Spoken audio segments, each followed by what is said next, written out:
नमस्कार दोस्तों, we for voice में आपका स्वागत करता हूँ। आपका होस्ट, आपका दोस्त राजीव शर्मा। इन दिनों भारत में, भारतीय राजनीति में, भारत में यूजीसी के बिल को लेकर बड़ा शोर मचा हुआ है। क्या है वो यूजीसी बिल में, किस वजह से बहुत जाति पाति में बड़ा शोर मचा हुआ है, मैं उसके बारे में नहीं कहना चाहता और ना ही मुझे उसमें कूदने की कोई ज़रूरत है। लेकिन कल जब मैं इस बारे में पढ़ रहा था, सुन रहा था, तो तभी उस समय पढ़ते पढ़ते मेरे सामने श्री रामधारी सिंह दिनकर जी की कुछ कुछ पंक्तियाँ आई। उन पंक्तियों में उन्होंने कुछ लिखा है।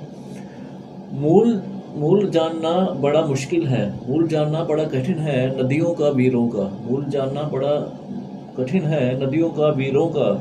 धनुष छोड़कर और गोत्र क्या होता है रणधीरों का। धनुष छोड़कर और गोत्र क्या होता है रणधीरों का। पाते हैं सम्मान तपोबल से, पाते हैं सम्मान तपोबल से।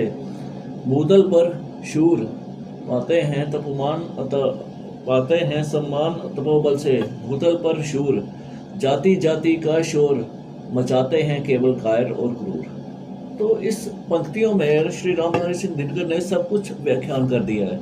ये जात पात, ये अपनी जाति को जाति के आधार पर आरक्षण लेना या जाति के आधार पर अपने आप को सर्वोच्च कहने वाले लोग, ये लोग भूल जाते हैं कि जो एक जो क्षत्रिय, एक जो योद्धा होता है, उसकी जाति, उसका गोत्र, उसका धनुष होता है, उसकी वीरता होती है। और वैसे ही एक मनुष्य की जो जाति या जो उसका गोत्र है, वो उसकी शिक्षा है, वो उसका सामर्थ्य है।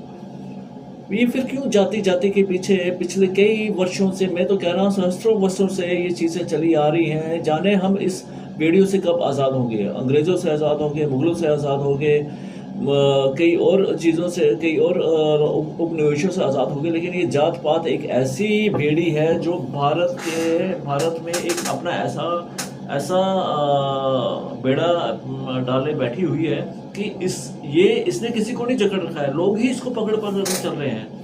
कोई स्वयं को ब्राह्मण, कोई स्वयं को राजपूत, कोई किसी को शूद्र, किसी को नीच कह के पुकारता है।